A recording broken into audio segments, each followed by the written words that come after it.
Jateng Radio, dengerin Jateng dari mana saja. Assalamualaikum Kang Mas Bayu. Ega Kurniawan hadir lagi ya di Jateng Love Everybody untuk kesempatan hari pertama di minggu ini di akhir bulan April Kang Mas Bayu. Akhirnya April segera berakhir ya.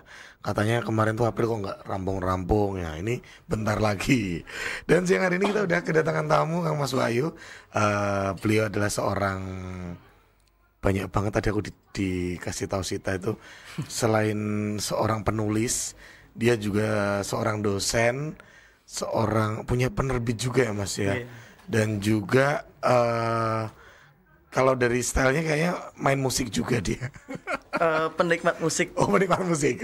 Stylenya juga musik juga ya Mas ya. Selamat datang untuk Mas Syafiq Yunansa ya. Yunensa. Mas Syafiq, selamat siang. Selamat siang Mas Eka. Iya betul. Sehat Mas? Alhamdulillah. Ini tadi perjalanan dari mana jenengan? Tadi dari kantor penerbit di Boja kebetulan. Terus mampir ke depan Undip di kafe teman, wawancara tentang skripsinya teman-teman mahasiswa. Ada yang wawancara tentang kegiatan penulis muda, kelas gitu. penulis muda. Di Kendal. Berarti tadi dari kantor ya, kantor penerbit di Boja, terus wawancara teman-teman Undip, dan siang hari ini tak wawancara Genten Mas. Masih tentang ini penulis muda lah kan, masih usia 24 tahun. Tadi saya juga kaget kok wis S2, kok wis ngajar, kok wis bukunya udah bestseller. Yang mana Mas bukunya? Kan tadi aku dikasih tahu ada 10 bukunya ya. 10 itu yang solo. Kalau buku yang semacam kolaborasi banyak banget. 10 itu baru solonya. Jadi yang bestseller tuh kebetulan dulu judulnya Catatan Sang Berandal. Catatan Sang Berandal. Itu solo. Dan itu juga menjadi pengganti skripsi di UIN Wali Songo. Pertama kali jurusan PAI pakai novel. Bahkan semua jurusan di UIN Wali Songo belum ada sejarah mahasiswa lulus pakai novel. Hanya satu pertama kali tahun 2021 saat itu. Dan itu jenengan ya. Kok bisa? Dulu gimana ceritanya? Jadi memang saya aktif sering ngisi diskusi, seminar sejak maba, sejak 2018. Dan memang organisasi suka nulis buku dan sering juga ngelatih teman-teman nulis. Jadi saat itu ada peraturan dari Kemendikbud bahwasanya boleh lulus tanpa skripsi dengan buku ber-ISBN. Nah, ada hal itu di tengah COVID dan dari pihak fakultas meminta udah Mas sampean nggak usah pakai skripsi, pakai novel aja. Meskipun itu pertentangan hampir se-Indonesia saat itu. Jadi ada yang ngasih apresiasi, ada yang juga menghujat karena memang kampus kan pola pikirnya masih harus ilmiah segala macam itu. Tapi memang itu ada novel plus ada artikel pendamping karya. Nah, karena media kan biasa bermain ya lulus tanpa skripsi gitu, gitu kan saat itu. Padahal ada ininya juga. Ada artikel pendamping karyanya. Yang diujikan tuh artikel itu. Nah itu buku yang novel yang Mas Syafiq jadiin mengganti skripsi itu mulai terbit pas semester berapa jenengan itu? Itu terbit tahun 2021 awal. Berarti setahun sebelum semester 6 saat itu. Semester 6. Itu buku keempat kalau nggak salah. Dan apa pihak kampus udah tahu itu ada. Jadi udah terus dikasih ini ya. Nggak usah skripsi, pakai ini aja. Bisa ya. Jadi emang sering dibedah juga sih di berbagai kota juga saat itu di provinsi juga, di 3 provinsi kebetulan. Makanya kita dari pihak kampus juga ya udahlah ngasih kelonggaran itu. Siap. Keren. Nah, untuk pertama kali jangan suka nulis itu sejak kapan, Mas? Apakah ada budaya nulis atau baca di keluarga gitu? Sebetulnya secara keluarga nggak terlalu kental, bahkan mungkin saya bilang nggak ada. Tapi memang dari segi nama pun bagi saya itu sastrawi banget kan. Yunensa itu semua adik-adikku namanya Yunensa semua. Dan dari saya anak pertama sampai keempat anak papa mama itu Yunensa semua namanya. Ya, Yunensa itu yang kamu ceritain Yusuf tadi ya? Sunenti sayang. Yusuf adalah bapak, Sunenti ibu sayang. Mungkin dari situ ya. Dan memang kata orang tua sejak kecil ketika mudun lemah kan kita di desa di Brebes ada tradisi mudun lemah. Jadi di Brebes itu saat itu Saya baru pertama kali bisa jalan, itu disuruh di atas nampan, disuruh milih mau mainan atau mau milih apa. Oh, kayak ini ya, tedak sinten gitu ya. Nah, Oke. kebetulan saya saat itu milih tasbih dan pulpen, pena saat itu. Oke. Meskipun dalam perjalanannya memang ketika sekolah ini pakai aku aja ya lebih enak ya. Ya, ya. Ketika sekolah aku termasuk siswa yang paling nakal. Bahkan naik bersyarat itu setiap tahun. Ketika SMP dan SMA, MTS dan Alia. Naik bersyarat. Naik bersyarat. Saking bandelnya. Yo tawuran, yo ngepang, yo sering mukulin orang gitu kan. Yo kayak hampir semua kenakalan yang biasa-biasa aja, sampai yang mungkin cukup ekstrim, itu pernah tak lakukan ketika di sekolah. Di 2 pesantren berbeda, di Cirebon dan di Brebes kebetulan. Oke. Terus ini lulus bersyaratnya apa? Syaratnya apa berarti? Syaratnya jangan ngulangin lagi. Oh. Tapi tak ulangin terus-terusan. Sampai sempat suatu momen ketika kenaikan kelas 12 itu ya dikeluarkan. Hampir aja dikeluarkan, tinggal tanda tangan doang kan. Tapi aku minta keringanan lah katakanlah. Sekali lagi aja. Dan setelah itu ya dikasih kesempatan itu kayak aku bisa manfaatin kesempatan itu. Tapi memang keresahanku menulis bukan karena itunya. Keresahanku adalah ketika banyak teman-teman yang nakal itu harus keluar dari sekolah, harus keluar dari pondok saat itu. Artinya kalau sekolah hanya diperuntukkan untuk teman-teman yang rajin, yang nurut, buat apa adanya sekolah itu kan? Karena kalau teman-teman yang notabene-nya punya hal berbeda, misal kenakalan kan dianggap berbeda, atau bahkan kadang dianggap sebuah kesalahan, kegagalan. Mereka kalau dikeluarkan dari sekolah, kemungkinan untuk lebih parah kelakuannya itu lebih besar. Oke, tapi kan ini masih apa? Dengan dalih kan pasti kan ini ada aturannya gitu. Nah, itu yang memang sering tak kritik karena terlalu kaku. Dan memang terkadang teman-teman yang nakal itu juga punya semacam hal yang ingin dia katakan, hal yang ingin dia suarakan. Terkadang juga sekolah nggak kuat untuk menampung aspirasi atau menampung keinginan, kemampuan atau minat bakat mereka. Ini yang memang begitu problem juga. Dan ini bukan riset, bukan apa, tapi emang semacam pengalamanku pribadi. Ketika sering bersentuhan dengan teman-teman ketika di sekolah dulu kan, rata-rata yang hari ini mungkin cukup tanda kutip sukses di usia muda itu mereka yang justru dulunya yang nakal. Karena ternyata kecerdasan sosial itu lebih ngaruh. Contoh gini, saya ketika sekolah itu, kan formal mana ya? Aku ketika di sekolah itu nilai itu 8 itu nggak ada mas. Oke, nilai akademis 7,8 itu mentok KKM, mentok banget kan 7,5. 8 itu hampir nggak ada, cuma 2 kalau nggak salah. Tapi ketika kuliah itu nilai B yang tanda kutip 3,4 itu cuma 1, 2, selebihnya A+, B+, A+, B+. Nah itu kok bisa di situ kayak gitu? Nah ternyata ada beberapa ada perbedaan penilaian. Kalau di sekolah mungkin kita lebih condong kepada hal-hal yang berbau formal, berbau angka, tanda kutip ya akademik. Tapi kalau ketika di kampus itu banyak seni, banyak kecerdasan selain akademik adalah kecerdasan sosial, emosional. Itu berpengaruh banget ternyata. Dan kreativitas kita. Jadi cara menghadapi dosen, meskipun aku termasuk pada masanya ketika kuliah pun bukan mahasiswa yang manut atau gini-gini, enggak. Aku termasuk mahasiswa dengan banyak catatan kelam, ribut sama dosen. Vokal juga ya? Termasuk vokal juga. Dan memang ya kadang bukan masalahku, masalah orang gitu. Loh, kenapa mbak urusi mas? Ya tadi karena memang sejak aku pertama kali nulis buku ya karena masalah orang. Karena banyak teman-teman yang dia harus dikeluarkan dari pondok itu kan aku mikir mereka itu seharusnya diberi ruang. Saya pernah ketika di SMP MTS di Cirebon, di Buntet saat itu, anak-anak yang nakal itu justru ketika akhir kelas 3 itu dijadiin ketua ruangan. Jadi kan tryout sampai UN itu ketua ruangannya anak-anak nakal. Dan hasilnya adalah angkatanku saat itu menjadi UN terjujur se-Jawa Barat bagian 4, nomor 1. Ketika memang nilainya kecil-kecil, kita jujur, fair-fairan. Karena kan yang namanya anak nakal kita nggak begitu peduli tentang angka.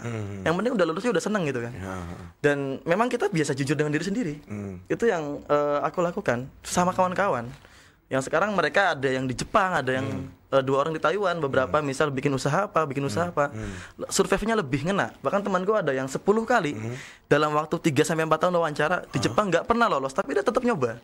Akhirnya hari ini udah Jepang. Hari ini sudah terbang ke Jepang bulan Februari kemarin. Keren. Surveinya lebih itu ya, daya tahannya lebih kuat. Jadi pesan yang kamu tulis di buku Brandal tadi adalah itu inspirasi dari kenakalan diri dan teman-teman ya, yang akhirnya pasti nanti sukses. Rata-rata ya, yang kebanyakan. Dan lagi-lagi kita kan sukses juga sebenarnya definisi kita masing-masing. Makanya keresahanku adalah ketika sekolah berusaha menyeragamkan pakaian hingga pola pikir siswa, termasuk ya mereka juga menentukan indikator dong. Bahwasannya indikator siswa terbaik adalah mereka yang ranking 1. Di kampus indikator siswa terbaik adalah mereka yang IPK-nya tinggi. Tinggi ya. Dan memang di masyarakat misal terbaik adalah BUMN misalnya atau CPNS katakanlah lolos. Nah, ini yang sebuah keresahan. Bagaimana kita mau menjadi seorang yang kreatif ketika pembatasan itu secara masif sejak kecil tertanam di pikiran kita. Oke, ya benar. Sedangkan misal dalam satu wisuda 1.000 orang misal di UIN Wali Songo, itu lulusan terbaik hanya 8 per fakultas masing-masing. 8 fakultas satu dan satu universitas 9. Oke. 9 banding 1.000 orang gitu kan. Iya. Apakah yang nggak terbaik itu mereka dianggap sebagai mahasiswa biasa aja atau mahasiswa apa gitu kan? Nah, ini soal pola pikir aja sebenarnya. Iya benar. Iya ya, masuk akal. Oke, terus ini Mas, hal yang membuat jenengan tuh akhirnya suka mau menulis itu setelah membaca apa atau melihat peristiwa apa atau terinspirasi dari siapa? Aku pertama kali suka buku itu kelas 2 MTS. Saat itu aku hobi banget bolos pelajaran atau bolos sekolah secara full. Saat itu aku bolos pelajaran. Karena memang kita termasuk sekolah meskipun di pesantren ya, tapi kan namanya anak SMP kan cukup nakal ya. Guru itu sering keliling. Keliling nggak cuma sekitar sekolah, sedesa dikelilingin. Yang mana itu desanya besar juga, desa pesantren. Dia keliling nyari itu? Keliling, naik motor. Guru BK-nya itu. Nah kebetulan kepergok. Kepergok, tapi jarak agak jauh lah. Aku masih bisa lari, terus paling aman karena dia pakai motor. Aku ngumpet di salah satu tempat pembuangan sampah pinggir sungai. Nah di situ nemu buku novel. Novel udah usang banget. Nemu. Itu berjudul Will You Marry Me. Aku masih inget tokohnya satu-satunya Nathan. Itu kelas 2 MTS, berarti sekitar tahun 2014. Oke, itu buku siapa Mas? Itu novel dibuang. Karyanya siapa saya lupa. Tapi kalau di search kayaknya ada, tapi lupa. Itu bahasa Indonesia? Bahasa Indonesia. Itu bahasa novel. Nah, pertama kali baca itu karena memang nunggu guru juga kan. Tak baca loh, kayaknya ini menarik. Tak pungut, tak hatamin 2 atau 3 hari. Karena saat itu kan di pondok kita nggak ada HP misalkan. Ya bisa sih dikit-dikit main PS, tapi kan ketahuan botak resikonya gitu kan. Zaman segitu. Oke, keren itu, bolos baca buku yang nggak sengaja lagi. Iya, tapi itu kan Mas keren, maksudnya itu nggak kebetulan ya. Itu pasti ini jenengan ada takdirnya itu.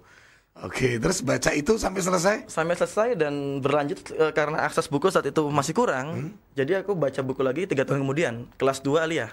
Oke. Kelas 2 aliyah selang 3 tahun. 3 tahun nggak baca buku lagi. Karena emang saat itu bukan pesantren yang memang besar, pesantren kecil dan itu salaf. Pondokku memang semi modern, tapi saat itu aku masih di pondok yang semi salaf. Jadi jarang ada buku putih ya. Kalau buku kuning, kitab kuning sering. Nah, akhirnya ketika aliyah saya pindah ke Pondok Brebes. Kebetulan di pondok itu sering ada bazar buku. Jadi sama, saya masih malas sekolah dan ketika di sidang pun saya bilang ya saya belajarnya dimanapun Pak gitu. Saya anak pang, belajar dimanapun pakai apapun. Kalau saya suka ini ya saya pengen belajar ini gitu. Jadi saat itu saya baca beberapa novel, bahkan beli novel saat itu masih 15.000, entah bajakan atau bekas. 15.000, semisal habis dikasih duit dari orang tua kan, tak beliin misal 4 novel, 5 novel sampai akhirnya bikin perpustakaan sendiri di pondok. Meskipun memang pro kontra pesantren boleh baca novel segala macam kan, akhirnya dirampasin buku-buku itu. Tapi ya tetap aku punya akses lah, entah lewat perpustakaan sekolah atau mungkin lewat perpustakaan pondok di mana aku bisa baca. Pondok sama sekolah beda ya? Beda. Tapi satu yayasan. Dan memang saat itu aku nggak pernah berangkat ke kelas, tapi sering ke perpustakaan nyolong buku. Buku-buku sejarah yang tebal segini-gini itu, sejarah Islam ya memang karena itu sekolah Islam. Tak colongin, tak baca di mana, tak bawa ke pondok, tak baca sampai aku lulus itu ya setengah meter lah. Tumpukan segini lah. Ngeri itu. Gula ini suwi ya. Karena nggak ada penjaganya, nggak ada yang mau baca. Nggak ada yang mau baca sama sekali. Nggak ada. Iya. Memang rata-rata nggak ada novel juga di situ. Isinya buku-buku minimal yang bisa dibaca enak tuh ya buku-buku inspiratif santri lah, buku sejarah gitu-gitu juga ada. Aku balikin ketika semester 3 itu, 2000 berapa tuh? Balikinnya gimana itu? Lewat pengurus OSIS. Oke. Itu udah mulai nulis belum, Alia? Udah mulai. Nulis apa pertama? Aku mulai puisi pertama nulis itu langsung novel. Langsung novel. Kalau puisi mungkin biasalah buat akhir sana nulis puisi pernah lah beberapa kali buat perpisahan. Pertama kali nulis novel berjudul Berandal Bermoral. Langsung itu. Langsung. Yang bestseller itu. Bestseller itu yang keempat. Berarti lanjutannya. Tapi enggak. Oh, enggak ini apa namanya itu series gitu. Series sebenarnya series. Cuma yang bestseller yang terakhirnya itu. Terakhir. Padahal nyambung tuh. Nyambung. Dan sebenarnya kisahnya juga biasa aja. Aku nulis ya jujur tanpa mentor, tanpa nggak ada. Aku jurusan keagamaan. Kadang sekolah itu full kitab. Oke. Nggak ada pelajaran bahasa Indonesia, nggak ada pelajaran sejarah, nggak ada apa. Sastra nggak ada. Sastra apalagi dan jauh dari sastra. Tapi karena aku suka baca novel, aku nulis ya sesuai apa yang kayak novel itu. Oh, jadi gaya nulismu atau tidak persis sama yang kamu baca. Ada beberapa buku kan. Nah, tinggal ya kadang ngikut ini. Lama kelamaan bikin terbentuk sendiri kan. Oke, siap. Dan itu Berandal apa tadi? Berandal Bermoral. Berandal Bermoral. Nah, itu buku pertama kan yang awal-awal. Buku pertama yang sekarang lagi kita perbarui karena itu jelek banget. Jadi Berandal Bermoral ini lagi cetak ulang, terbit ulang Bang. Yang pertama? Yang pertama itu, karena kalau pakai naskah yang awal itu parah banget. Ya karena anak Aliyah sih ya dulu ya masih. Anak Aliyah nggak punya relasi apa-apa, nggak ngerti. Tapi tuh berhasil terbit tuh mau terbitin di mana, Mas? Nah, karena emang aku termasuk santri yang nakal, tanda kutip juga sering main PS, sering warnetan gitu karena aku sering ke warnet, buka Facebook, ada komunitas namanya Ambisi Penulis. Jadi komunitas Facebook saat itu. Ya ketika katakanlah mainan ketika komunikasi saat di warnet aja atau ketika lulus. Kan saya terbitin buku pertama kali kelas semester 2. Semester 2. Tapi nulisnya sejak Alia ya? Sejak Alia kelas 3 semester 2. Oke. Sejak aku mau dikeluarin dari sekolah. Aku punya keresahan kan, akhirnya ya udahlah tak coba nulis. Bahkan dulu sampai guruku bilang ketika mau daftar kuliah ya, kamu ngapain daftar kuliah? Sekolah aja nggak pernah, nilai aja jelek, dia nggak mau daftarin aku. Ada orangnya sekarang. Masih ada. Dan aku lulus dari sekolah 1,5 tahun kemudian aku ke sekolah itu ngisi seminar. Pertama kali alumni yang mungkin dalam jangka waktu dekat ngisi seminar di situ. Yang undang siapa? Orang itu juga. Sekolahnya, kepala sekolahnya. Kepala sekolahnya. Keren berarti ya. Ini aku iso dulu. Oke, siap Mas Syafiq. Kita break dulu ya sebelum kita ngobrol lagi. Masih ngobrol bareng Mas Syafiq, Kang Mas Bayu. Kita tadi udah nanya-nanya tentang awal-awal beliau belajar menulis sampai menerbitkan buku pertama di akhir SMA ya Mas ya. Tadi udah kita ngobrol panjang lebar di situ. Kita lanjut lagi ngobrol Mas ya. Di buku pertama itu terus akhirnya jadi trigger juga untuk menerbitkan kelanjutannya di buku kedua. Judulnya masih sama. Buku kedua itu Joni Melawan Arus. Itu beda. Joni Melawan Arus. Joni Melawan Arus. Joni. Siapa Joni itu Mas? Itu tokoh fiksi aja sih. Kebetulan diambil tokoh-tokohnya diambil dari lagu punk. Beberapa judul-judul lagu punk. Tapi ini Joni itu menggambarkan diri kamu sendiri atau orang lain? Diriku tapi dengan versi yang mungkin imaji banget. Oke. Bukan yang kalau memang bicara soal diriku sendiri itu yang Berandal Bermoral dan Catatan Sang Berandal. Itu emang kisahku kalau itu. Kalau Berandal Bermoral dan juga Joni ini genrenya sama? Sama, novel. Novel juga ya? Novel. Oke. Cuma sangkut pautnya beda. Nanti kalau Joni Melawan Arus itu sama Sepasang Juang lanjutannya. Setelah itu? Itu fiksi, bener-bener fiksi, bukan kisah nyata. Bukan dari kisahku ya. Nah, tapi kalau yang Berandal Bermoral itu sama Catatan Sang Berandal itu ya. Dan yang jadi bestseller adalah Catatan si Berandal. Sang Berandal. Catatan Sang Berandal. Mungkin karena saat itu intensitas aku ngomong tentang santri dan punk juga mulai meningkat dan memang dibantu sama Bang Mike, vokalis marginal. Vokalis band punk marginal yang saat melegenda juga di dunia punk. Iya. Oke, itu tahun berapa Catatan si Sang Berandal itu? Tahun 2021 awalnya itu. Berarti nulismu cepet ya Mas ya? Buku terbit 1, kedua. Setiap tahun nerbitin buku. Oh keren. Tapi kalau nulis kadang pernah nulis buku kumpulan esai, judulnya Mengapa Kita Rajin Berjalan di Tempat. Itu cuma 3 hari.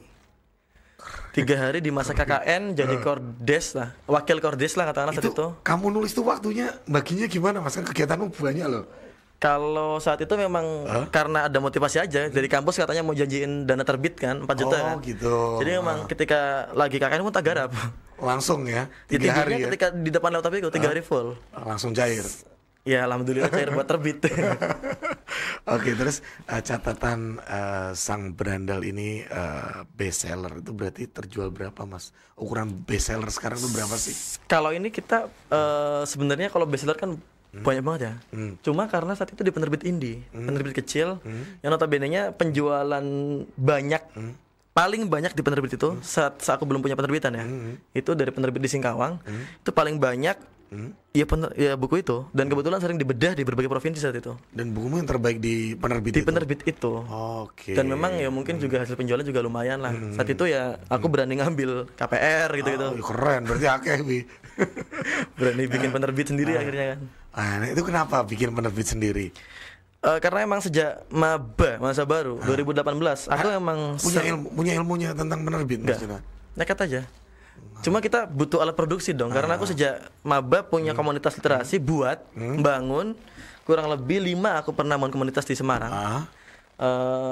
Dan kita pikir kalau semisal terus-terusan bergantung ke orang lain secara terbit buku, karena kita kegiatan utamanya ya diskusi, baca buku, nulis, nerbitin buku, launching buku, dan berhubungan dengan itulah kebanyakan ya kita butuh alat produksi. Maka buatlah penerbit Digdaya Book yang akhirnya memunculkan istilahnya kelas penulis muda. Oke, nama penerbitnya apa tadi? Penerbit Digdaya Book. Digdaya Book. Oke, itu kenapa pakai nama itu? Karena bukan kita tidak terkalahkan, tapi kita nggak mau bersaing. Oke. Tanda kutip kita punya ciri khas sendiri, punya hal sendiri. Bahkan penerbitanku termasuk penerbit yang nggak pernah promosi. Kru-kru penerbitanku nggak pernah tak minta promosi. Di medsos pun? Nggak. Paling cuma pakai terbit aja kan, itu ibarat kita jualannya ini gitu kan. Kok aneh, Mas? Kenapa? Karena by jejaring. Apa itu? By relasi. Kita penerbit berbasis komunitas, berbasis jaringan. Oke, jadi memang membawahi banyak komunitas, atau bukan membawahi, mendampingi banyak komunitas di berbagai kota. Jadi soundingnya lewat komunitas semua ya? Iya, jadi kadang mereka yang rekomendasiin, terbit buku di sini gitu. Karena memang aku sejak semester 1 S1 itu memang aktif sekitar 21 organisasi sampai selama S1 itu kan. Memang cukup senang di organisasi, karena bagiku ketika sekolah itu masuk organisasi bagiku culun. Kenapa culun? Ya harus manut guru, nggak bisa berpikir bebas, harus ngikut apa yang kata kepala sekolah. Ketika di mahasiswa kan beda, di kampus berbeda. Di kampus itu kadang organisasi kampus ya bertentangan dengan birokrasi kampus. Dan ini dinamika belajarnya di situ. Maka banyak wadah yang aku ikutin, dan aku berani bikin penerbit karena ada jejaring itu. Timmu berapa orang ini? Pertama cuma 2 orang. Awal-awal bikin 2? Awal bikin 2 orang. Selama setahun itu 2 orang. Modal gede gak itu? Kecil. Kan itu ada cetaknya juga. Nah, kita cetak nggak, kita penerbitan toh. Oh, cuman penerbit aja. Modal skill aja. Skill dan marketing jejaring itu, dan marketing itu pakainya itu dari mulut ke mulut. Cetak luar lah ya. Oke. Memang ya kita nggak punya tim marketing sih selama ini, langsung ke aku. Itu 2000 berapa itu? 2022. Oke, setahun setelah terbit. Setelah lulus tanpa skripsi dan viral, aku berani ambil momentum. Itu sampai sekarang 2025 sudah menerbitkan berapa judul? Sekitar 250 lebih judul. Untuk ukuran penerbit yang kita cuma berapa orang saat itu? Iya kan? Cuma tahun pertama 2 orang, tahun kedua 3 orang, sekarang 4 orang, 5 orang sekarang. 250 judul. Itu dari berapa penulis? Ya 250 penulis. Berarti masing-masing satu. Berarti ini masih muda semua gak, Mas? 250 itu? Oh enggak, jadi kita ada terbit berbayar, ada terbit gratis. Yang terbit gratis itu adalah mereka alumni kelas penulis muda. Oh, itu kelas penulis muda adalah nama kegiatan khas kami. Dari komunitasmu ya, Mas? Tapi kerjasama dengan berbagai elemen. Kita kadang dengan sekolah, dengan kampus, dengan perpusda gitu-gitu. Oke, apa namanya tadi? Kelas penulis muda itu adalah satu kegiatan yang diinisiasi oleh Digdaya Book. Oke, tujuannya adalah mencetak banyak penulis muda secara gratis. Kenapa bikin kayak gitu? Aku dulu punya cita-cita untuk jadi seorang penulis buku dan seorang guru atau mungkin dosen saat itu. Nah, ketika tercapai, mungkin penulis buku dalam waktu 1 tahun lah tercapai kala itu. Aku punya cita-cita pengen punya penerbit buku beralih. Penerbit buku dalam waktu sekitar 2-3 tahun tercapai. Dan itu aku punya cita-cita pengen jadiin banyak penulis buku khususnya di Jawa Tengah. Karena emang kelas penulis muda ini kita kerjasama dengan kemarin dengan SMA Wonosobo, dengan komunitas literasi di Banjarnegara, dengan di Boja Kendal, dengan kampus-kampus, sekolah-sekolah. Kurang lebih kita baru 8 angkatan. Karena satu kelasnya itu makan waktu 3 bulan. Satu kelas 3 bulan. Pertemuan cuma 3 kali di bulan pertama. Bulan kedua pendampingan. Bulan ketiga penerbitan buku. Jadi emang mereka misal ada 20 peserta, maka 20 peserta itu wajib nerbitin buku semua. Satu orang satu buku. Oh, memang ada kewajibannya gitu. Kalau mau lulus kelas itu. Nah, itu saya agak belum mudeng ini aku yang kelas penulis muda ya. Nah, ini dari Digdaya sendiri yang jemput bola atau dari pihak misal sekolahan yang minta tolong? Dua-duanya.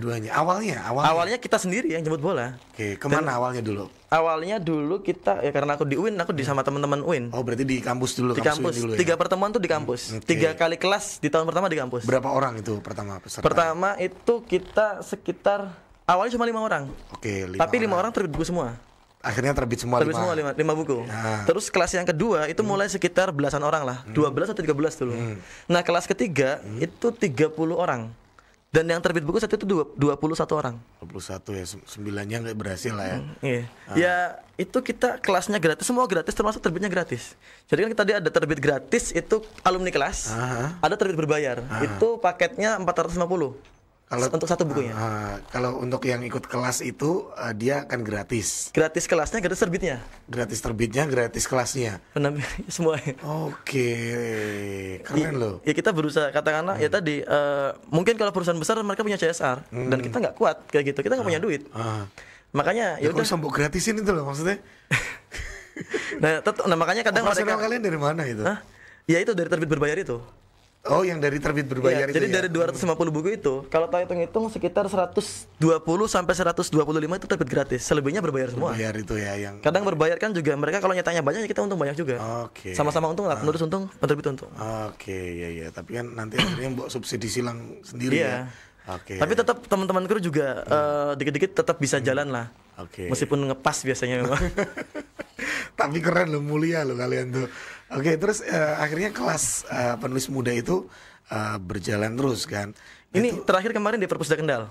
Angkatan 8. Itu pesertanya dari masyarakat Kendal secara umum. Kita wajib usia 17 sampai 25 tahun. Atau mungkin kalau 15 it's okay, boleh. Tapi kalau di atas 25 tahun kita nggak bisa. Karena asumsi kita kelas itu adalah memfasilitasi kelas yang gratis, penerbitan gratis. Kalau usia di atas 25 biasanya mereka udah kerja. Kita sasarannya adalah yang mungkin yang memang belum kerja, masih fresh dan dia butuh tempat untuk berkarya. Iya masuk akal sih. Berarti 17 sampai 25 ya. Terus kalau yang di sekolah-sekolah itu gimana? Kalau sekolah-sekolah kadang ada yang minta, kadang kami yang minta. Dulu awal-awal kami yang minta. Tapi sekarang mulai cukup banyak permintaan di beberapa sekolah di Kendal, di Tegal. Kalau ada yang minta gitu berarti kan berbayar mereka. Tergantung. Kalau memang sekolah itu atau mungkin kampus itu adalah ya cukup berduit, it's okay, kita kerjasama. Tapi selama ini memang kita nggak pernah itu. Berbayarnya adalah saat terbit bukunya. Kelasnya gratis. Kelasnya tetap gratis. Misal teman-teman Tegal kemarin itu satu-satunya sekolah SMK, bukan SMK bahkan tingkat SLTA di Jawa Tengah yang tembus proyek terbit buku dari Kemendikbud kalau nggak salah. Pokoknya dari kementerian itu dapat 20 juta. 1 juta untuk satu buku. Katakanlah asumsinya itulah. Jadi mereka nerbitin 20 buku, 17 buku di penerbit kami, yang 3 di penerbit lain. Di kami full ISBN. Yang susah kan itu ISBN-nya hari ini. Dan memang kalau itu memang kita kerjasamanya adalah sebatas kelasnya. Mereka terbit ya bayar. Karena memang itu dana dari kementerian kita. Itu yang pas kelas itu ya Mas ya. Ada berapa yang ngajar Mas instrukturnya gitu? Hanya dari internal kami. 3 orang gitu. 2 orang biasanya. 2 orang. Yang lainnya kan ya media gitu-gitu, tim dokumentasi katakanlah. Itu dari nol. Dari nol. Karena kami punya, terutama aku memang punya ngembangin semacam metode kepenulisan. Ya penulisan apapun, mau ilmiah, mau fiksi. Kan cuma 3 pertemuan kan? 3 pertemuan doang. Bisa nulis buku langsung loh. Yang paling utama adalah pertemuan pertama. Jadi memang tantangan kami pun sebenarnya adalah gimana caranya menunjukkan pola pikir yang menganggap bahwasannya kita tuh bisa ngelakuin apapun loh. Kalau kita mau belajar dimanapun, kapanpun dan kepada siapapun. Ini aku dapat dari Pang sebenarnya. Saat kecil, ketika kelas SD, kelas 6, kelas 1 SMP, aku sering dengar kenyataan adalah ilmu. Semua orang itu guru, alam raya sekolahku. Jadi semua orang itu guru, siapapun. Aku dulu sering ngepang di jalanan, ketemu dengan pengamen, dengan tukang, mohon maaf, misal badut atau manusia silver segala macam itu sering ketemu, dan aku belajar dari mereka. Kalau semisal aku di posisi mereka, apakah aku bisa sekuat itu? Makanya ini pun selaras dengan prinsip Islam sebenarnya. Kebetulan aku tesis itu saat itu judulnya Pendidikan Agama Kaum Pang. Jadi memang bagaimana di dalam komunitas Pang itu ada pendidikan agamanya, meskipun bukan pendidikan agama formal ya, non formal maksudnya. Oke, kembali ke tadi saya mana? Sampai bisa langsung nulis ya. Nah itu gimana caranya ngeyakinin teman-teman bahwasanya nulis itu mudah. Aku punya metode juga namanya metode Pang. Ini mungkin agak lama kalau dijabarin. Intinya adalah pertemuan pertama kita berusaha bicara tentang bagaimana rancangan buku. Rancangan bukunya. Dan memang orientasi bicara pola pikir bahwasanya nulis itu bukan hal yang sulit. Kedua, kita mulai nyusun semacam mulai tak contohin tulisan fiksi itu kayak apa, non fiksi kayak apa. Jadi mereka praktek di situ. Pertemuan ketiga, kita fokus untuk ke lapangan, muter-muter. Jadi semacam di perpusda itu tak minta keliling untuk mereka bikin tulisan dari apa yang dia lihat. Itu. Dan setelah itu ya kita los aja, tak los. Karena memang aku yakin setiap orang itu juga punya basic menulis. Cuma kita memang aku sering bilang ya bahwa kita tuh bukan generasi yang malas baca atau generasi yang malas menulis. Kita tiap hari baca WA, nulis WA misalnya. Benar. Tapi kita adalah generasi yang tidak pernah diajarkan bagaimana caranya memahami sebuah bacaan dengan benar dan menulis apa yang ingin kita tulis. Bukan menulis apa yang dibilang oleh guru. Jadi memang pendidikan gaya Bang adalah salah satu problematika di kita. Ketika guru menjadi orang yang superior, orang yang memang menjadi pusat perhatian. Ketika sekolah wajib kita turuti semua omongan guru, dan siswa adalah tabungan. Pertanyaannya kalau memang guru itu nabung di tabungan ini, gurunya nggak punya banyak tabungan ilmu, siswanya jadi apa? Makanya aku sering ubah pola-pola seperti itu, tak ubah. Gimana caranya mereka itu juga jadi subjek, bukan jadi objek pembelajaranku. Teman-teman penulis muda ini kita libatin secara langsung, secara praktek, punya keresahan apa kita bareng-bareng bedah. Jadi sama-sama subjek, aku subjek, mereka subjek, kita bedah persoalan di depan. Itu yang memang setelah kita pakai. Kita pendidikan berbasis praktek, tidak sekedar teori-teori aja. Keren. Nah itu biasanya kalau pertemuan berapa jam? 1,5 jam. 1,5. Paling setengah jam lagi praktek. Itu cepat loh Mas, 1,5 jam untuk karena yang paling utama adalah mereka nulis. Nulisnya bukan di kelas itu, di luar kelas. Biasanya memang kalau yang dia pengen ikut itu memang dia niat banget ya Mas ya. Nah memang dia bukan pemula ya. Kalaupun pemula dia punya semangat yang tinggi. Iya kan. Memang harus benar-benar memahami bahwa itu kelas bukan untuk sekedar ikut kegiatan toh, tapi juga ada outputnya. Berarti minat orang menulis dan membaca di Indonesia sedikit itu bener apa enggak? Kalau menurutku membaca sekedar baca hal ya kayak kita baca WA atau memang membaca serius. Kalau dalam pendidikan itu taksonomi belum, itu misal ada 6 tingkatan. Membaca, memahami, mempraktekkan, menganalisa, mengevaluasi dan menciptakan kembali. Nah, kita itu biasanya pada tataran baru membaca. Nggak sampai memahami. Aku sering banget ngisi seminar, ngisi diskusi. Kadang 1 bulan itu sampai 7-8 kali. Sering ngecek, tak buktiin. Coba kawan-kawan, kalian mahasiswa, coba aku pengen denger dong kira-kira mahasiswa itu apa? Arti dari mahasiswa itu apa? Kembali lagi, kita rakyat. Rakyat itu apa? Jarang ada yang bisa mendeskripsikan. Ada tapi dikit banget yang bisa mendeskripsikan dengan bahasa sendiri. Bukan bahasa AI atau template segala macam. Hari ini pun ketika aku ngajar di kampus, rata-rata yang presentasi itu, yang mereka pakai ChatGPT. PowerPoint-nya pakai ChatGPT, jelasinnya pakai ChatGPT, jawab pertanyaan ketik di ChatGPT. Jadi candu sekarang gitu. Oke, berarti membaca yang sebenarnya itu adalah sampai dalam tingkat yaitu menciptakan kembali ya. Minimal bisa praktek aja deh. Nah kalau aku biasanya dibalik, kita praktek dulu. Oh gitu. Aku nulis tesis, aku belum pernah garap skripsi. S1 pakai novel. Banyak yang meragukan ini Safik ini dia nggak bakal bisa lanjut S2. Ternyata aku nulis skripsi cuma dalam 2 bulan. Skripsi apa yang ditulis? Nulis tesis. Oh, tesis. Tesis dalam 2 bulan. Awalnya memang skripsi tapi tak jadi tesis karena emang nggak jadi digarap. Dalam 2 bulan pendidikan agama Kaumpang, tapi aku nyari data emang udah lama. Paling nulis ya 2 minggu lah sambil nyari data itu kan. Sangar. Karena memang ya tadi aku nggak pernah baca buku panduan tesis atau skripsi, tapi baca skripsinya langsung, tesisnya langsung. Iya. Dan akhirnya ya lulusan saat itu memang lulusan terbaik juga di jurusan dan juga tesis terbaik. Di UIN juga itu. Di UIN. Dan istirahat setengah tahun, 1 semester ngerampungin kerjaan di DPRD provinsi, terus setelah itu lanjut S3. Sekarang semester 3 aku S3. Ini S3 sekarang? Semester 3. Wah, jos. Nanti berarti sebelum umur 30 udah S3 ya, sangar. 25 insya Allah. 25 ya? Tahun depan lah target. Oke, keren. Aku 25 wis. S1 wis mabuk Mas. Oke, siap. Beri aku satu apa ya namanya semangat biar aku bisa S2. Aduh. Cukup sulit Mas, karena memang aku pribadi nyelesain kuliah cepat itu mungkin salah satunya adalah syarat nikah dari orang tua. Harus nikah dulu. Harus S3 selesai dulu. S3 selesai dulu baru boleh nikah. Baru boleh nikah. Oh, itu berarti dari orang tua. Dari orang tua. Okay. Meskipun ya memang aku juga pengennya kayak gitu. Biar orang tua dari ini juga akademis juga. Papa iya, mama enggak. Papa guru. Oke. Sebenarnya aku termasuk orang yang nggak begitu suka dengan sistem pendidikan di Indonesia.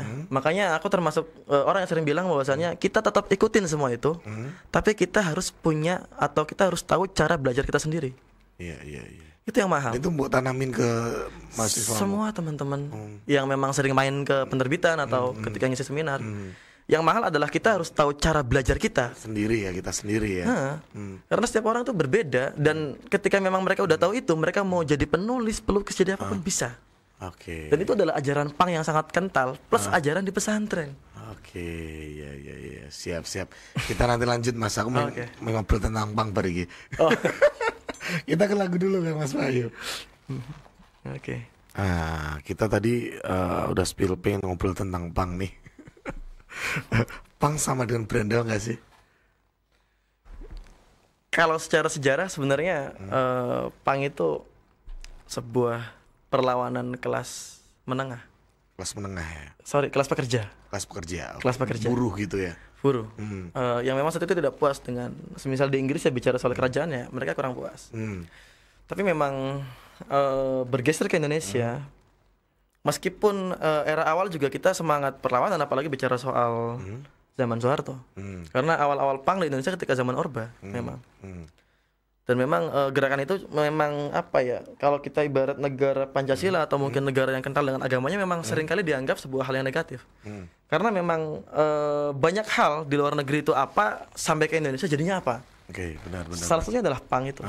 Makanya kalau aku memaknai pang memang dulu sebagai seorang berandal dalam tanda kutip gitu loh. Ini buku terbaruku berjudul Berandal Bermoral, .2 Menjadi Nakal Adalah Pilihan. Oke, ini yang terbaru. Yang terbaru. Dan mungkin setelahnya, kalau itu novel ya, setelahnya bakal aku bikin tentang buku panduan menjadi siswa nakal. Oke, enggak buku panduan menjadi pang gitu. Menjadi siswa nakal. Siswa nakal ya. Menjadi pang sebenarnya aku nggak begitu apa ya, nggak yang ahli-ahli banget enggak, karena aku bukan pelaku sejak awal. Aku paling sejak 2014. Oke, dari ini ya, MTS ya. Dari MTS. Dan bagiku pang itu sebuah bukan ideologi itu memang ada ideologinya sendiri. Cuman kalau di Indonesia beda kan. Iya. Kalau bagiku pang itu sebuah prinsip, sebuah pilihan hidup. Yang mana aku selalu ngambil.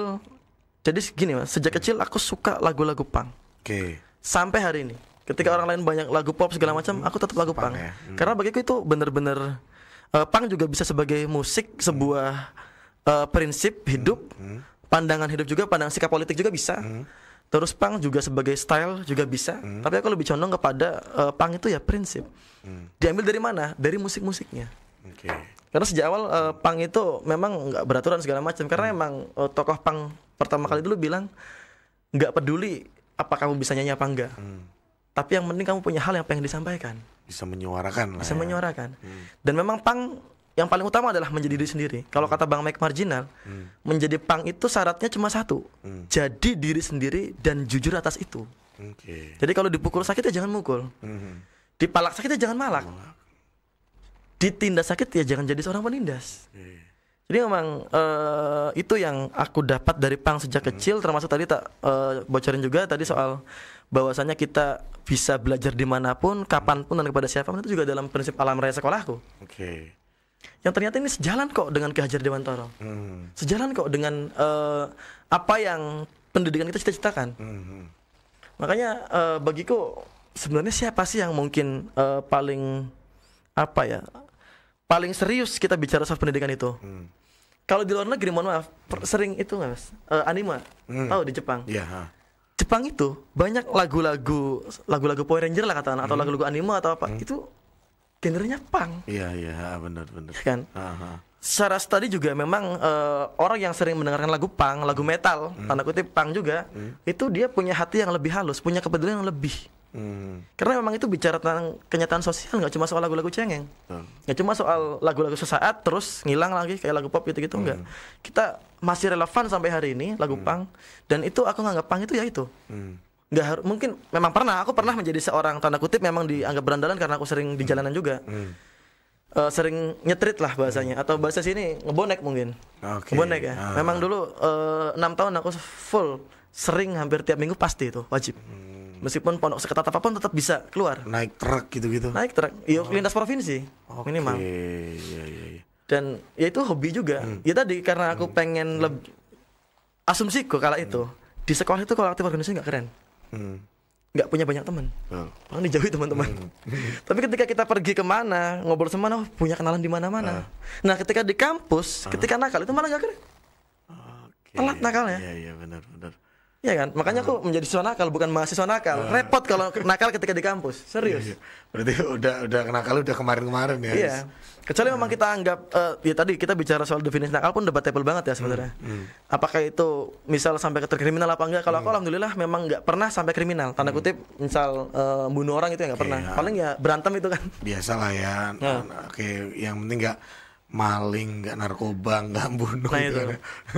Meskipun aku kenal narkoba sejak kecil, sejak kelas 6 SD. Di jalanan. Kenal doang kan? Kenal doang, tahu doang. Teman-teman dengan Ya teman-teman, aku termasuk orang yang ya tadi karena aku memenuhi punk sebagai prinsip, aku bahkan yang nggak ngerokok, aku nggak pernah minum. Meskipun teman-temanku ya. Kamu nggak ngerokok mas? Nggak. Penulis loh mas. Nggak ngopi juga. Nggak ngopi? Iya kan pilihan ya kita kan. Oh iya sih, iya benar pilihan sih.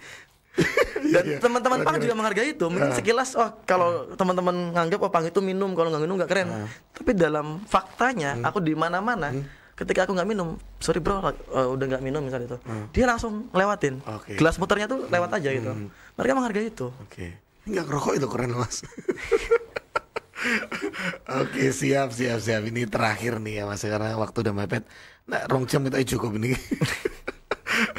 Terakhir nih mas, pesan buat Kang Mas Bayu, kan untuk yang pengen nulis, pengen bisa nulis, pengen jadi penulis, pengen ikutan itu tadi kelas penulis muda tadi, gimana caranya? Monggo dikabarkan. Kami dari penerbit Dikdaya Book terutama itu welcome, sangat terbuka sekali pada berbagai komunitas bahkan individu. Bisa ngubungi lewat Instagram Dikdaya Book atau bisa Instagramku Fadli Riots strip 02. Tinggal DM aja. Misal mas, aku pengen nulis nih. Ya kalau memang ada waktu secara offline dan dekat ya kita ketemu bisa. Tapi kalau memang secara online juga oke. Pertama, kalau untuk ikut kelas memang kita opsional. Sebenarnya memang banyak banget masukan dari orang-orang terdekat maupun dari tokoh-tokoh. Mas Afik sampean itu jangan terus-terusan bikin kelas gratis. Lama-kelamaan tuh mereka terlena gitu. Seenggaknya coba lah ditingkatin lah. Misal ada HTM berapa gitu kan. Atau misal kelasnya gratis, terbitnya semacam berbayar setengah misalnya tanah. Nah ini kami juga lagi menerima saran dan kritik itu gitu. Nanti mungkin apakah selanjutnya bakal terbitnya bayar? Kan memang ketika bayar pun nggak mahal di penerbitanku. 450 lah. Ya minimal ada effortnya lah ya. Ya itu. Terus tadi karena mungkin aku juga seorang punk, maka aku sering bilang nggak peduli tulisanmu, tulisan kita, tulisan Kang Mas, Mbak Yu sekalian, nggak peduli tulisannya itu menurut, mohon maaf, entah jelek, entah nggak bisa dibaca atau apa, nggak peduli aku. Yang penting kita punya keresahan yang ingin diungkapkan, punya hal yang ingin diungkapkan. Soal bagaimana lewat tulisan apa, jenis tulisannya itu belakangan. Ya kita punya keresahan itu dan kita mau untuk mengungkapkan itu. Kita bisa ungkapkan lewat tulisan itu tadi. Lewat tulisan itu. Oke. Karena dalam sejarah juga kita bicara soal tulisan itu enggak menjadi salah satu penting, hal yang penting dalam berbagai sejarah manapun. Oke, benar-benar. Dan aku termasuk orang yang percaya dengan kalimat yang sering tak bilang di berbagai diskusi atau seminar itu kan, bahwasanya kita hari ini adalah mimpi kita yang kemarin, dan kita di masa depan adalah mimpi kita hari ini. Oke. Ya. Makanya tadi aku pertama saat jadi anak nakal, katakanlah anak yang gagal, siswa dan santri yang gagal di pesantren, aku masih berani nulis di tembok dinding pesantrenku, aku pengen jadi penulis terkenal, real. Dan itu masih ada tulisannya sampai hari ini sekarang di tembok itu. Aku pengen jadi, saat itu nulisnya guru sejarah memang, meskipun aku nyasar nggak di sejarah hari ini.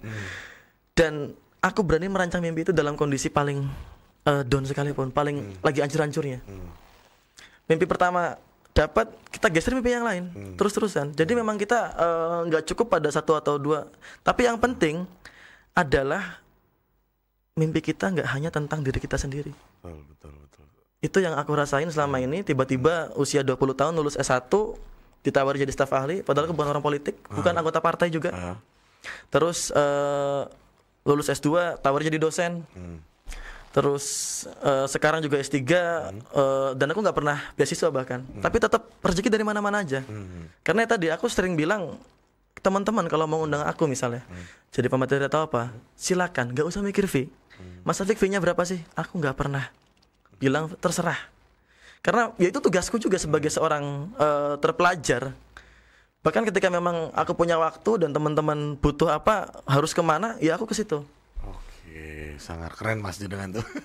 Oke, Kang Mas Bayu, buat yang pengen ini tahu lebih banyak tentang Mas, tentang apa penulisan juga ya Mas ya, apapun itu bisa DM aja ke Dikdaya Book ya. Itu @dikdaya underscore book atau ya? Di Fadliriot 02. Fadliriot 02 itu Instagramnya Mas Syafiq ya.